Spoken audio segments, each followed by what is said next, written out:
안녕하세요.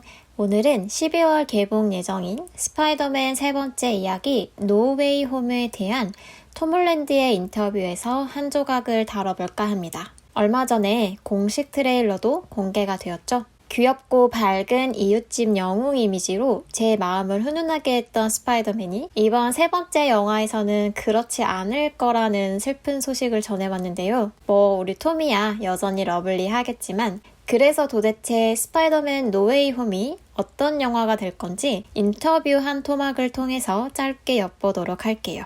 그리고 이 인터뷰 기사는 11월 10일자 야후 뉴스에서 가져왔습니다.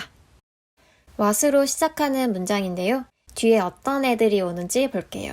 people, 주어로 사람들은 will be really surprised, 정말로 놀랄 것이다. 그리고 about, 무엇에 대해서 인데 원래는 about이 전치사라서 뒤에 명사가 나와야 하죠. 그런데 명사가 없이 바로 is라는 또 다른 동사가 나왔네요. what 뒤에 about의 목적어가 없는 불완전한 절이 나왔고 이렇게 what절이 명사라는 품사로 바뀌어서 명사절이 되었습니다. 따라서 이 what절이 하나의 명사 덩어리가 되는데 is 동사 앞에 있네요. 동사 앞에 명사, 그렇죠. 주어입니다. what 이하절은 이다. 비동사 뒤에 무엇이 오나 봤더니 that 플러스 문장이 나왔고 따라서 that은 접속사가 되는데 그럼 이 that절이 무슨 절인지를 볼게요. be라는 동사 뒤, 즉 보어 자리에 위치하고 있고 따라서 이 that절은 명사절이 됩니다. 그래서 이 문장은 what 이하절은 that 이하절이다 로 해석이 되는데요. that 이하 문장을 보면 이 영화, 이것은 재미있지 않다가 되네요. 전체 문장을 쭉 해석해보면 사람들이 정말로 놀라워할 것은 이 영화는 재미있지 않다는 것입니다. 홀랜드는 말했다. 어려워 보이지만 결국 이 형식의 문장입니다. 이 문장을 보면 주어와 보어가 절로 되어 있어서 길어졌어요. 이런 문장이 사실 공부하기엔 아주 좋아요. It's dark and it's sad. 어렵지 않은 이 형식의 문장이죠? 이것은 어둡고 이것은 슬픕니다. And it's going to be really affecting.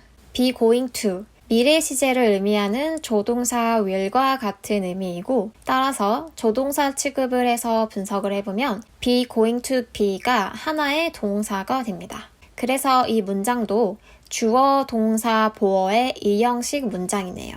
그런데 여기 affecting, 이게 무슨 의미인지 한번 볼게요. affect가 영향을 미치다 라는 뜻이어서 영향을 미치는 으로 해석하는 분들도 있을 것 같은데 affecting이라는 단어는 하나의 형용사로 영한 사전을 찾으면 감동적인 이라는 의미로 나와요.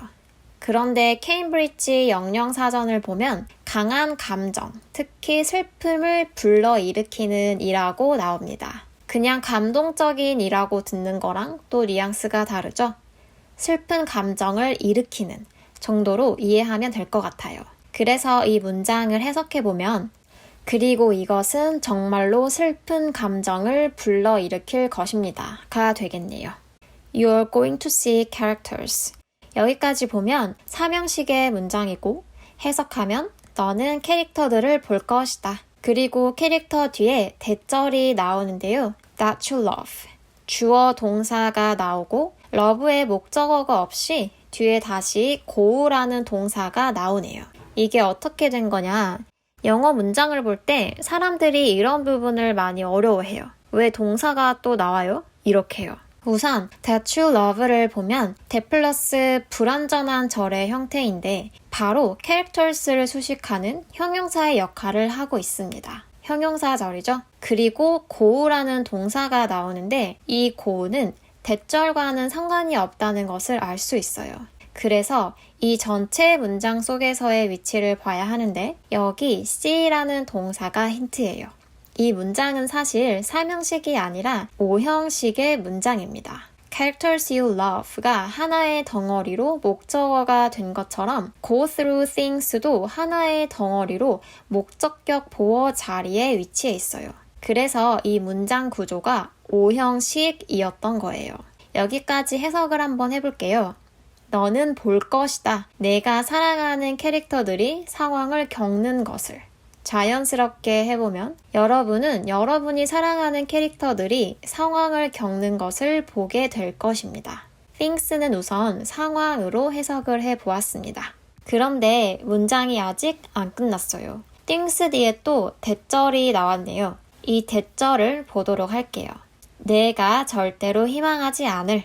would는 원래 will의 과거형이지만 여기서는 과거의 의미가 아니라 가능성의 의미로 봐야 합니다. 그리고 for them to go through. 여기 for them은 to 부정사의 의미상의 주어예요. 이 문장의 주어는 아니지만 go through의 주체가 누구인지를 말해주고 있는데 그래서 해석할 때는 마치 주어처럼 해석을 해주면 더 자연스러워요. 의미상의 주어잖아요. 그리고 to go through는 wish의 목적어라서 겪는 것으로 해석을 해주면 되는데 그래서 그들이 겪는 것을 이라는 의미가 됩니다. 그럼 대절을 또 해석해 볼게요. 내가 그들이 겪는 것을 절대로 희망하지 않을 것이다. 이제 이 전체 문장을 해석해 볼 텐데 그 전에 이 대절이 어떤 역할을 하는지를 알아야겠죠. 명사 뒤에 대 플러스 불완전한 문장. 바로 things를 수식하는 형용사절입니다. 따라서 대 이하절만 해석해보면 내가 그들이 겪는 것을 절대로 희망하지 않으리라고 해석이 되겠네요. 그럼 이제 전체 문장을 봐볼게요. 복잡해 보이는 게 아니라 복잡해요. 한 문장 안에 두 개의 절과 하나의 구가 들어가 있어서 문장이 길어졌거든요. 그렇지만 이 문장 구조 자체는 복잡하지 않습니다. O형식의 문장이에요. 그래서 너는 캐릭터들이 상황을 겪는 것을 볼 것이다 인데 어떤 캐릭터냐면 내가 사랑하는 캐릭터이고 어떤 상황이냐면 내가 그들이 겪기를 절대 희망하지 않을 상황인 거예요. 이 전체 문장을 또 자연스럽게 해석해보면 여러분은 여러분이 사랑하는 캐릭터들이 여러분이 그들은 겪기를 절대 희망하지 않을 상황을 겪는 것을 보게 될 것입니다. 저는 이해를 돕기 위해서 최대한 직역을 해보았는데요. 어째 한국말이 더 어려운 느낌이죠? 이제 이런 걸 전문 용어로 번역투라고 해요. 그래서 저의 스타일로 약간의 의역을 해보면 여러분은 자신이 사랑하는 캐릭터들이 겪지 않았으면 좋겠다 하는 바로 그 상황에 처해지는 것을 보게 될 것입니다. 정도로 해볼 수 있겠네요. 도대체 어떤 영화길래 하는 궁금증이 더욱 생긴 인터뷰였는데요. 관심 있으신 분들은 설명란에 추가한 링크를 통해서 기사 전문을 확인해 주시면 될 것 같습니다. 그럼 저는 또 다른 영상으로 찾아뵙도록 할게요.